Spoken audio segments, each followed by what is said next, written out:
going on? It's a balmy 10 degrees here. Thought I'd talk about a couple of things whenever I'm talking about my CQB kit. So we're going to be running a mill sim here very shortly here. When I say shortly, we're going to be running one in April. When I say running one, we're actually going to be running one. And people always ask, how come everyone always goes, you know what, out for mill sims when it's just playing? I agree with you. So I wanted to go through a budget option for what I'm going to be running under digital and analog night vision.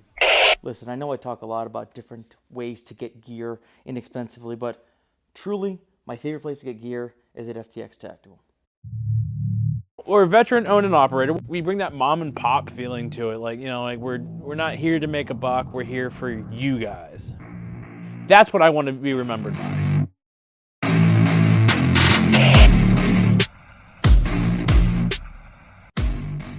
Here is the Lancer Tactical. It's a Stalker 10-inch. We're going to be using this as our budget night vision equipped device today. So a couple things I'd like to do is to make sure I have passive and active sighting. When you're fighting under nods, I know cheap optics like this will not necessarily be your best option. However, my philosophy is if it can turn down really low, it's at least a frame of reference if you're shooting the way you're supposed to by being target focused and using the dot only as reference.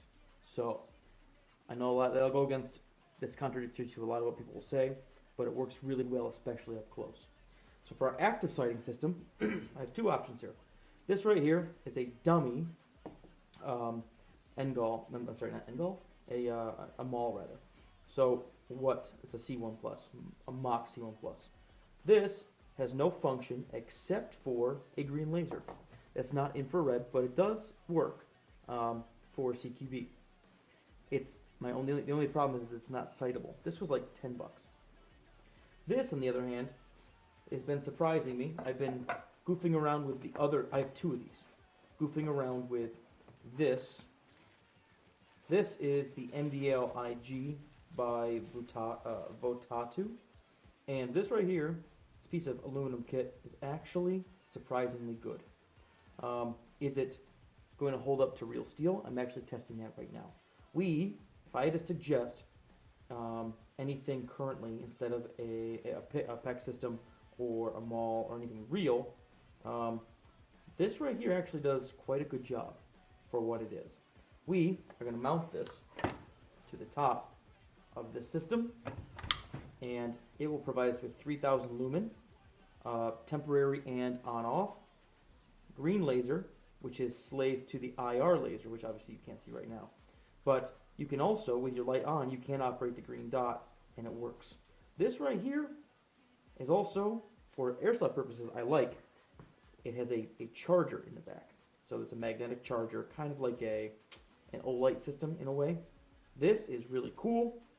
It is really convenient. It sits on top of just like a switch would. It does a good job. So let's go ahead and mount this up. So what you see is I've swapped the front sight post, flip up sights, and took the ladder off and swapped this light on here. The light comes with a bunch of pieces, so you can mount it canted. You can mount it so that it rides light side of the gun, and this on a cant, which is pretty cool. Comes with your charger. I'm not shilling this whatsoever. I bought these with my own money. I will say that my first one I was running, and I had a couple of questions, and the company Votatu actually sent me a second one. So I have two of these. I've been running the you know what out of the other one. This one's brand new for this one. I'm going to show you kind of how it looks and how it functions when we get a little bit lower light. But it is a New York winter, which means that I'm going to get really low light here probably in like an hour and a half. So stay tuned for that. But so far the system's pretty solid. This is obviously on a polymer rail, so this is actually going to be a really lightweight kit. So if you look at it, you can run your furthest back here as your light. Then you've got your green laser, so it's pressure sensitive, or you can press the hold. There's also a strobe function, and then up front here is your IR. You've got your, and it comes with an Allen, which is the same size as this conveniently. That's up, down, left, right, and it's again your green laser and your green laser and IR are a slave to each other. So as you're fighting, you've got a pretty cool, really inexpensive system compared to some of the other ones. I mount it like this. You could have mounted it here, or sorry, on the other side for a lefty. But it is what it is. It's a cool system. But stay tuned for my testing, and we'll see how it goes. So here's an example of what I think a budget rig could look like. So I've got a super budget riff here, replica. I've got my laser we talked about, and here's a really inexpensive Nod. It's digital. It's not analog. It is not $1,000. It is a total of about $200, but it has its own mount if you want it to, but it also does have the ability to run pretty easily under, like on a normal, LG24. And so right here, I have full adjustability and everything. It's not adjusted to this setup yet, but you could run this under nods with an IR, because this does pick up IR light. Is it ideal? No. But you know what it does? It lets you get out and play if you're not somebody who normally is able to play at night. And for most of us, that's acceptable. I'm so sick of gear snobs pushing. I get it. Milsim is milsim, and you're trying to simulate the military. But for most of us, we're just trying to get out there and play. And so this is an example of, for 200, I can't remember how much I said this was, and then your current replica, honestly, it depends on how much you want to spend, but you can get out there and play with your friends. Hopefully this video was fun, informative, but also just like insightful enough to where you might think about getting out and trying something new with your game of Airsoft so that you don't feel stale.